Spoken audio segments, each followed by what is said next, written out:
Parliamentary Democratic সিস্টেমে আপনি একদমই আশা করে থাকবেন না যে এই কংগ্রেসকে সরিয়ে দেব, টিএমসি আসবে, টিএমসিকে সরিয়ে দেবো, বিজেপি আসবে, বিজেপিকে সরিয়ে দেবো, আরও একটা অন্য দলকে নিয়ে আসবো।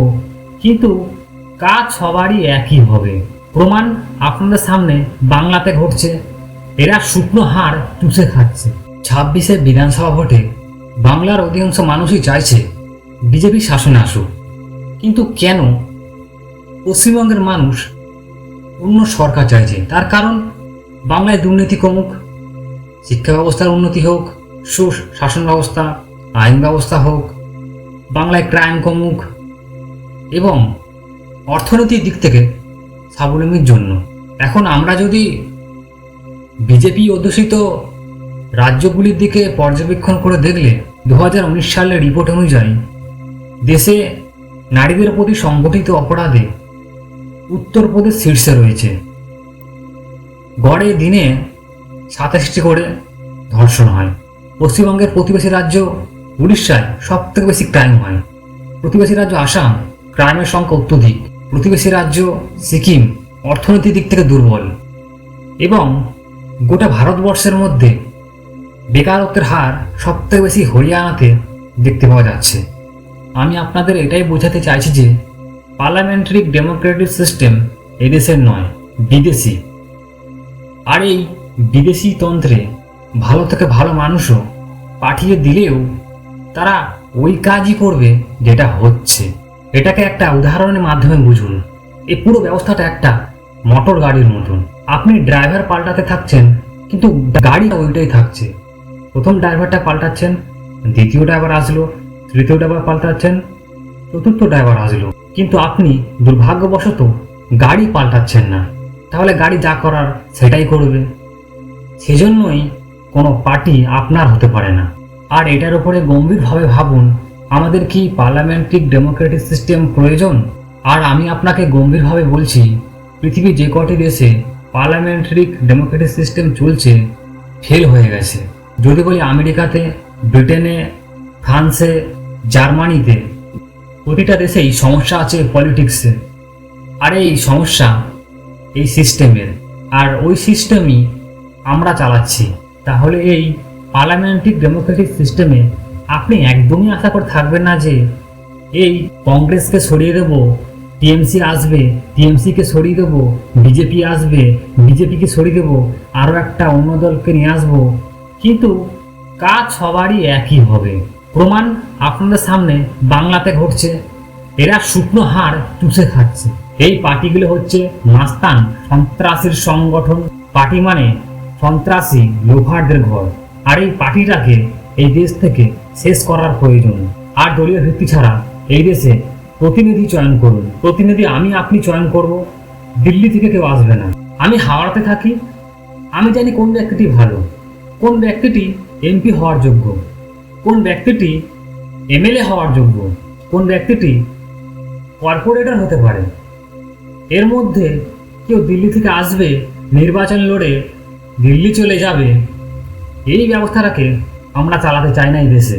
তাহলে আমরা নিজের প্রতিনিধি নিজেরা নির্বাচন করে নিয়ে তাদেরকে জায়গায় জায়গায় পাঠিয়ে দেব এবং সেই প্রতিনিধিরা একসাথে আলোচনা করে কাউকে প্রধানমন্ত্রী চয়ন করলেন, কাউকে বিত্তমন্ত্রী চয়ন করলেন, এবং আমরা যেনাদেরকে পাঠিয়েছি ওনাদেরকে আমরা ফিরে ডেকে নেব 1 মিনিটে।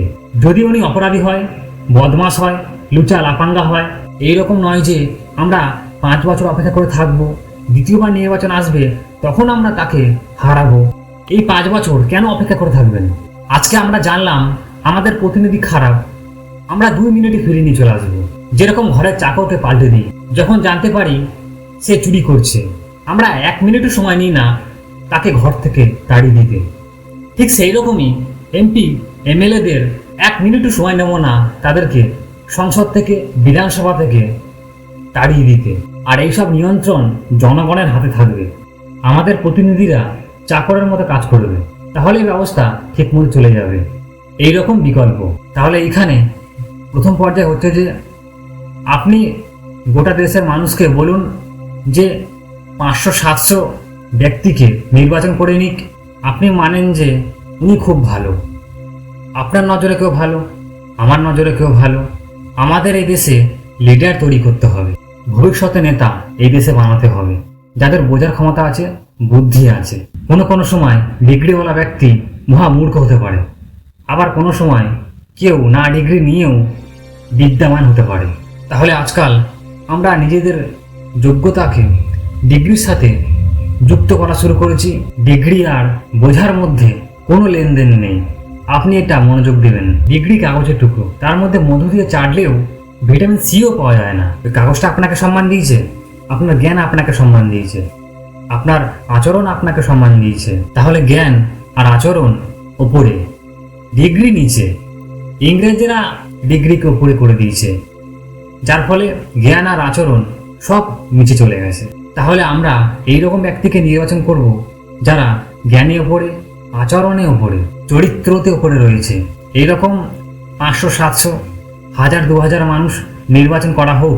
কিছু বিধানসভার কাজে আসবে, কেননা বিধানসভায় 4500 লাগে, লোকসভায় 850 লাগে, এবং মিউনিসিপ্যাল কর্পোরেশনে 14,000 প্রয়োজন। তাহলে কিছু মানুষকে নির্বাচন করা হোক, 2-3 বছর তাদের ট্রেনিং হোক, তারপর ওনাদের ক্ষেত্র থেকে দাঁড় করিয়ে বিজয় করে সংসদে পাঠানো হোক, বিধানসভায় পাঠানো হোক, কর্পোরেশনে পাঠাক, আর একসাথে এই সব আইন বন্ধ করিয়ে দিক, যেটা পুরনো মূর্খ নেতারা বানিয়েছিল।